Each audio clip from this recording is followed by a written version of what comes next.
Bonjour à tous. On se retrouve aujourd'hui pour une petite vidéo sur les flammes jumelles. Comme je vous avais expliqué dans la précédente vidéo sur les relations karmiques, je vous fais cette vidéo afin de mieux comprendre le sens de cette relation et le rôle de chacun. Si vous aimez mes vidéos, n'hésitez pas à vous abonner à ma chaîne afin de n'en rater aucune. Alors, la rencontre de flammes jumelles, c'est la rencontre entre deux âmes qui ont un lien fusionnel d'amour.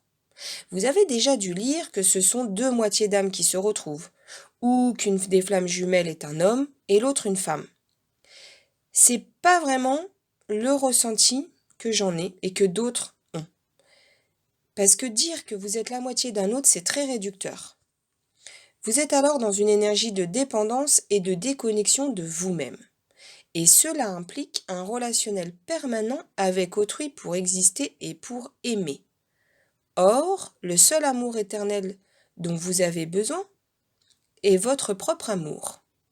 Les autres personnes renforcent et partagent cet amour. Dire que c'est entre un homme et une femme est aussi très réducteur, car deux flammes jumelles peuvent être du même sexe. Il y a une personne qui nourrit davantage l'énergie yin et l'autre l'énergie yang. Quand vous rencontrez votre flamme jumelle, vous êtes invité à vous rencontrer. La relation flamme jumelle a comme but premier la révélation de soi-même. Vous rencontrez votre flamme jumelle pour être dans une transformation intérieure et pour éveiller votre potentiel émotionnel, personnel, énergétique et spirituel. La relation flamme jumelle n'est pas une relation qui a comme vocation de construire à deux. Le but n'est pas de créer une relation sur le long terme avec des projets en commun. C'est une relation bouleversante car les deux flammes jumelles s'aiment d'un amour très puissant. Vous pouvez donc avoir des difficultés à vous reconnaître. Vous pouvez avoir envie d'être toujours avec elle. Vous pouvez être uniquement focalisé sur elle. Mais n'oubliez pas, votre flamme jumelle est votre miroir. Elle vous invite à rencontrer la personne la plus importante de votre vie, vous, et pour donner naissance à un nouveau chapitre de votre vie. Sachez que les deux âmes sont le miroir l'une de l'autre. Chacune va révéler à l'autre ce qui est bloqué, refoulé et enfoui. Comme vous êtes unique, la relation l'est aussi.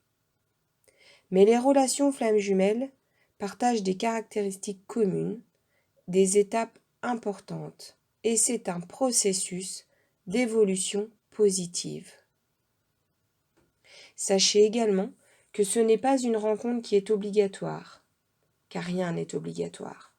C'est le choix de votre âme d'expérimenter cette relation. Ce n'est pas parce que vous ne rencontrez pas votre flamme jumelle que vous ne pouvez pas évoluer spirituellement ou que vous ne pourrez pas la rencontrer. Ce n'est pas parce que vous rencontrez votre flamme jumelle que vous ne pouvez pas vivre un amour intense avec une autre personne. La rencontre de deux flammes jumelles est une expérience parmi la multitude d'expériences que vous propose votre incarnation.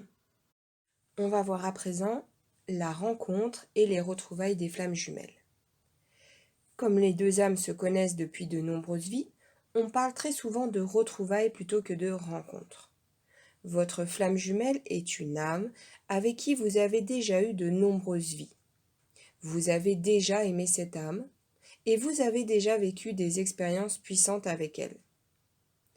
Quand la rencontre physique a lieu, il y a une très grande attraction énergétique, physique et émotionnelle. Les deux personnes sont attirées l'une vers l'autre et ressentent presque immédiatement des sentiments puissants qu'elles ne s'expliquent pas.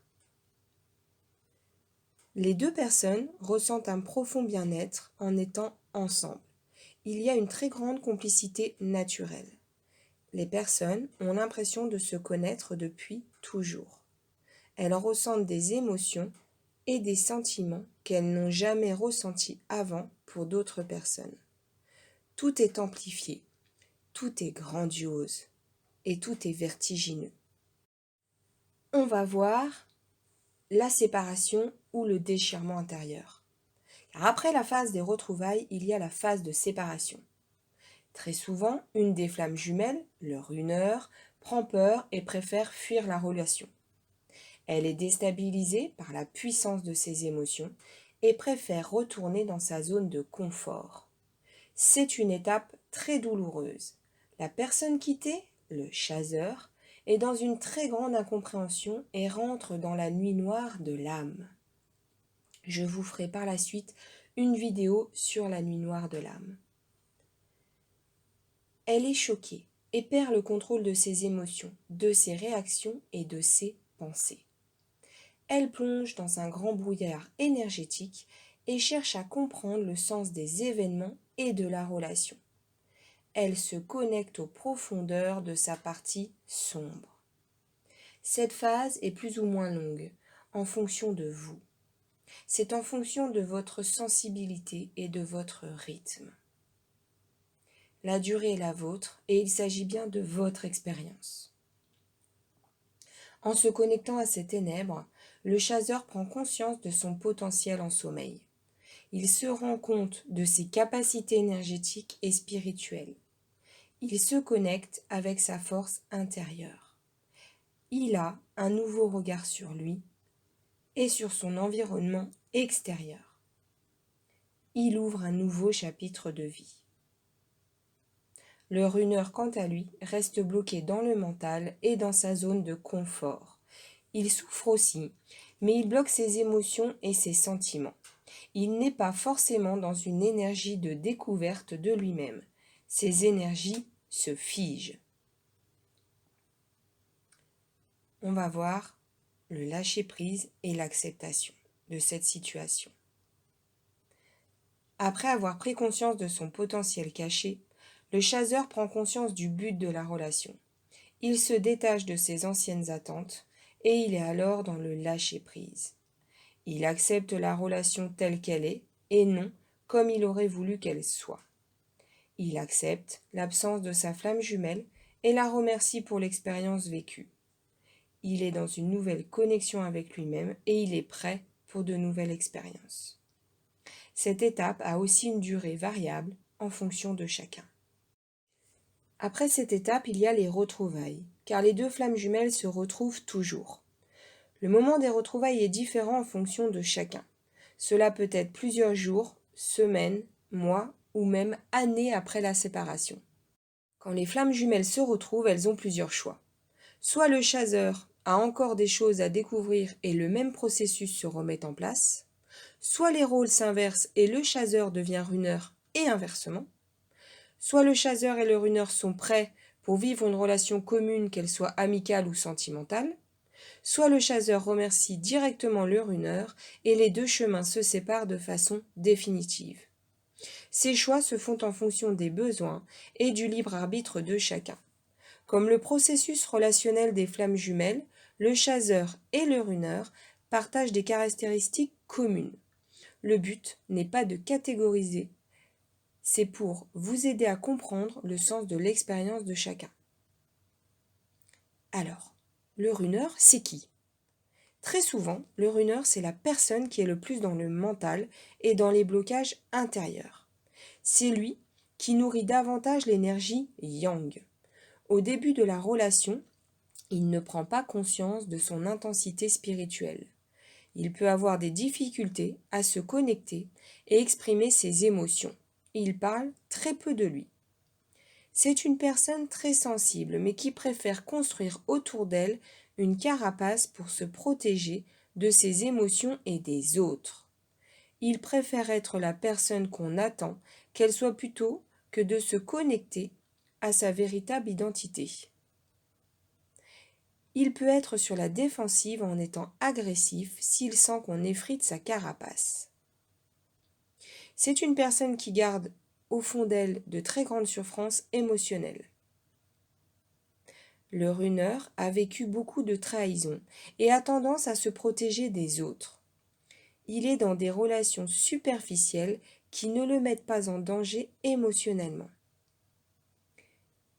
Il donne l'image d'une personne sûre d'elle, cherche à tout contrôler et s'est construit sur ce contrôle. Le runner apparaît comme une personne très centrée sur elle, alors qu'il cherche juste à se protéger. Il est très exigeant envers lui et les autres. Il aime être entouré, mais dès qu'une personne agit d'une façon qu'il conçoit inacceptable, il ne pardonne pas. Il arrête la relation. Le runner est très actif. Cela lui permet de ne pas s'écouter et de ne pas être confronté à lui-même. C'est une personne qui est très rarement seule. Quand il se sent déstabilisé, il fuit et verrouille toutes ses émotions. On va voir maintenant le chasseur. Très souvent, le chasseur est la personne qui a conscience de la dimension spirituelle de la relation. C'est lui qui nourrit davantage l'énergie yin. Il comprend très rapidement le lien spécial qui l'unit avec l'autre personne. Il est déjà dans une ouverture spirituelle avant la relation et conscient de sa sensibilité. C'est une personne empathique qui a besoin d'aider les autres. Sans s'en rendre compte, il est dans des relations sauveur-sauvé où il donne beaucoup et reçoit très peu. Il a besoin d'aider et de partager avec les autres. Il a besoin de créer des relations profondes, mais ce sont des relations qui perturbent ses énergies. Il se pose beaucoup de questions concernant la relation et il va avoir besoin de comprendre en détail ce qu'il vit et ce qu'il ressent. Le chasseur est connecté avec ses émotions qui sont ses guides, mais il éprouve des difficultés pour affirmer ses besoins et ses attentes avant ceux des autres. C'est un être généreux et très protecteur. Il a besoin de communiquer et d'échanger, et va ressentir une très grande frustration face au mutisme du runner. Il a peur d'être rejeté et donne toujours le meilleur de lui-même pour les autres, quitte à dépasser ses propres limites. Voilà pour cette vidéo sur les flammes jumelles. J'espère qu'elle apportera les réponses à vos questions. Par la suite, je referai une vidéo sur les autres relations karmiques, notamment les âmes sœurs, les âmes jumelles, les âmes doubles, etc. Je vous remercie pour votre écoute et je vous dis à bientôt pour une nouvelle vidéo.